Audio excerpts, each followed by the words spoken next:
اعوذ باللہ من الشیطان الرجیم، پناہ مانگتا ہوں میں اللہ کی شیطان مردود سے۔ بسم اللہ الرحمن الرحیم، شروع اللہ کا نام لے کر جو بڑا مہربان نہایت رحم والا ہے۔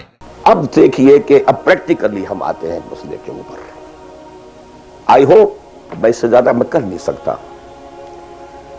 میرے لیے ممکن نہیں ہے کہ میں اپنے احساسات کو جیسے کہ میرے ہیں آپ تک منتقل کر دوں، اور میں جانتا ہوں ایسے لوگوں کو جو 30 برس سے مجھے سن رہے ہیں اور یہ ساری باتیں سن رہے ہیں اور ٹس سے بس نہیں ہوتے۔ زمیں جنبد نہ جنبد گل محمد، ان کا وہی کانسیپٹ ہے، اس لیے کہ یہ کانسیپٹ 1400 برس میں جا کر جو ہے مکمل پختہ ہو۔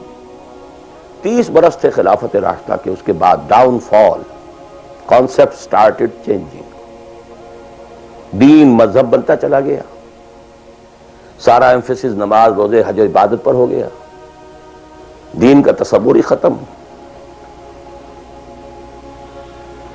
اور پھر ہم میں سے جو لوگ غلام رہے وہ تو اتنے خوگر ہو گئے کہ ملا کو جو ہے ہند میں سجدے کی اجازت، ناداں یہ سمجھتا ہے کہ اسلام ہے آزاد۔ بہت بڑے عالم دین نے کہا تھا یہ کہ ہمیں کوئی ایسا کام نہیں کرنا چاہیے جو ہماری حکمرانوں کو، انگریزوں کو پریشانی کا موجب بن جائے، اس لیے کہ انہوں نے ہمیں مذہبی آزادی دی ہوئی ہے، ہمارے نماز پڑھنے پہ کوئی قدغن نہیں ہے، ہمارے روزہ رکھنے پہ قدغن نہیں ہے، حج کرنے پہ قدغن نہیں ہے، لہذا we should be loyal to them۔ ملا کو جو ہے ہند میں سجدے کی اجازت، ناداں یہ سمجھتا ہے کہ اسلام ہے آزاد۔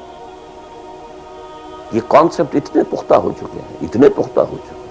ریچولزم، رسومات، رہ گئی رسم ازاں روح بلالی نہ رہی، فلسفہ رہ گیا تلقین غزالی نہ رہی، نماز و روزہ و قربانی و حج یہ سب باقی ہیں، تو باقی نہیں۔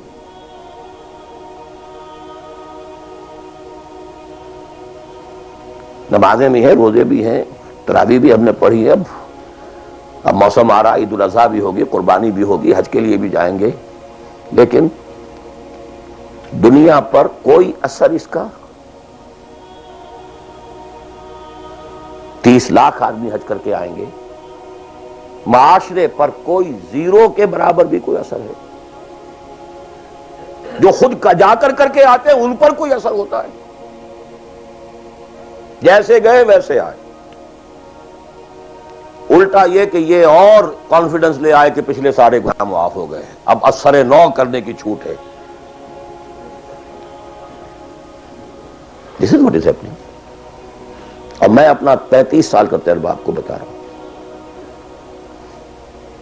اصل ڈیسائسو پوائنٹ ہے، اس کو سمجھ لیں اگر تو آپ کا پورا تصور بدل جائے گا، ویلیو سٹرکچر بدل جائے گا، لیکن نہیں تو پھر جو بھی ہے وہ ہے۔